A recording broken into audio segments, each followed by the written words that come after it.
तो चलिए student start करते हैं क्लास 11th का चैप्टर नंबर 4 है ना, कॉम्प्लेक्स नंबर और क्वाड्रेटिक इक्वेशन। सबसे पहले हमें ये समझना है कि कॉम्प्लेक्स नंबर का मतलब क्या होता है और कॉम्प्लेक्स नंबर क्यों बनाया गया था। ठीक है, सबसे पहले अगर मैं बात करता हूँ कॉम्प्लेक्स नंबर, देखो कॉम्प्लेक्स नंबर स्टूडेंट क्यों बनाया गया था मैं आपको समझाता हूँ, पहले समझना यहाँ पे। ठीक है, तो जो कॉम्प्लेक्स नंबर हुआ करते थे, जो कॉम्प्लेक्स नंबर होते थे, जैसे अगर आपने कभी देखा होगा है ना, क्लास 6th से लेके क्लास 10th तक आपने स्टडी करी है ना, क्लास 10 तक आपने स्टडी करी है ना। तो कॉम्प्लेक्स नंबर जो होते हैं, कॉम्प्लेक्स नंबर जो होते हैं आपने देखा होगा कभी कभी क्या होता है कि रूट के अंदर आप जब नंबर आते हैं, जैसे रूट 16 आता है तो आप इसका 4 लिखते हो है ना। कभी कभी जैसे कभी आता है रूट 32 है ना, तो इसको क्या लिखते हो आप, 4√2 लिखते हो, राइट है ना, फैक्टर करके। तो हमेशा हमने क्या नोटिस किया था बच्चों, हमेशा हमने नोटिस किया है क्लास 11 से लेके क्लास 6 से लेके क्लास 10 तक हमने ये नोटिस किया था कि रूट के अंदर हमेशा पॉजिटिव नंबर आते हैं। रूट के अंदर हमेशा कौन से नंबर आते हैं, पॉजिटिव नंबर आते हैं। लेकिन क्या हुआ कि कॉम्प्लेक्स नंबर की आवश्यकता क्यों पड़ी, क्यों कंपलसरी रहा, क्यों ज़रूरत पड़ी कॉम्प्लेक्स नंबर की, क्योंकि रूट के अंदर देखा गया कभी कभी ऐसे कंडीशन फंस रही थी कि रूट के अंदर नेगेटिव नंबर स्टार्ट हो गया आना। तो जब रूट के अंदर नेगेटिव नंबर स्टार्ट हो गया आना, तो उस नेगेटिव को हटाने के लिए, उस नेगेटिव को स्किप करने के लिए है ना, स्किप करने के लिए, हटाने के लिए हमने एक कंसेप्ट लेकर आए जिसका नाम था कॉम्प्लेक्स नंबर। सबसे पहले ये पता होना चाहिए कि चैप्टर का मतलब क्या है और चैप्टर क्या कहता है। ठीक है, चैप्टर पे जाने से पहले ये ध्यान रखना कॉम्प्लेक्स नंबर क्यों बनाया गया, कि जो रूट के अंदर जो नेगेटिव नंबर होते हैं उनको हटाने के लिए कॉम्प्लेक्स नंबर बनाया गया था। ठीक है, अब कॉम्प्लेक्स नंबर की समझ में आया कॉम्प्लेक्स नंबर क्यों बनाया गया, पहली बात तो ठीक है।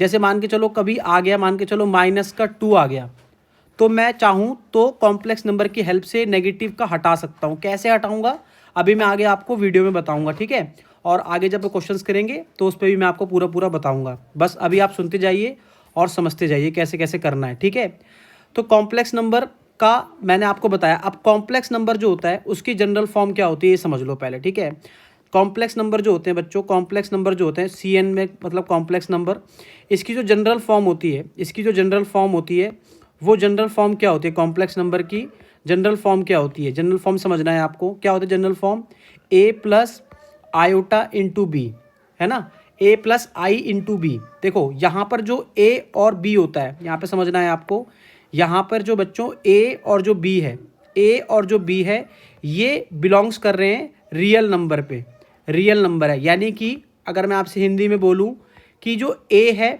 ये जो A है आपका, ये वाला जो A है आपका बच्चों, ये जो A है और ये वाला बच्चों जो B है, ये दोनों के दोनों जो नंबर है ना A और B, ये रियल नंबर है। मतलब ये रूट वाले नंबर भी हो सकते हैं, ये अपॉन वाले नंबर भी हो सकते हैं, ये पॉइंट वाले नंबर भी हो सकते हैं, किसी भी टाइप के नंबर होंगे, एनी टाइप ऑफ नंबर होंगे। ठीक है, कॉम्प्लेक्स नंबर की जनरल फॉर्म में ये एक नंबर होंगे।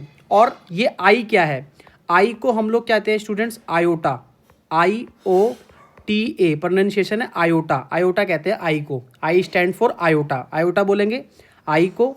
अब क्या होता है बच्चा, अब होता ये है कि आई की ना एक वैल्यू होती है, आई की एक वैल्यू होती है। क्या वैल्यू होती है आई की, वो मैं आपको समझा देता हूँ, समझना ध्यान से। आई की क्या वैल्यू होती है, ठीक है, आयोटा स्क्वायर की वैल्यू होती है -1 के बराबर। ये चीज़ याद रखना, आयोटा स्क्वायर की वैल्यू होती है -1। आई को हम लोग आयोटा बोलते हैं और आयोटा स्क्वायर की वैल्यू -1 होती है। और अगर आप चाहें आई की वैल्यू को निकालना तो स्क्वायर हटा के यहाँ पे क्या लगा देंगे आप, रूट लगा देंगे, तो यहाँ पे क्या आ गया -1। क्या आ गया -1। तो ये दोनों वैल्यूज़ आपको काम आने वाली है, किस में काम आने वाली है, क्वेश्चंस में काम आने वाली है। ठीक है, तो ये आपको फॉर्म याद रखनी पड़ेगी कि जो आपके पास A और B होते हैं वो रियल नंबर होते हैं, और आई क्या होता है आयोटा, आयोटा स्क्वायर की वैल्यू क्या होती है -1, और स्क्वायर हटाएंगे तो वहाँ पर क्या आ जाएगा √-1। ठीक है, अब थोड़ी सी एक और बात मैं इसके ऊपर कर लेता हूँ। ठीक है, आप लोगों से एक बात और कर लेता हूँ। देखो अभी मैंने बताया कि जो जनरल फॉर्म होती है, ठीक है, जो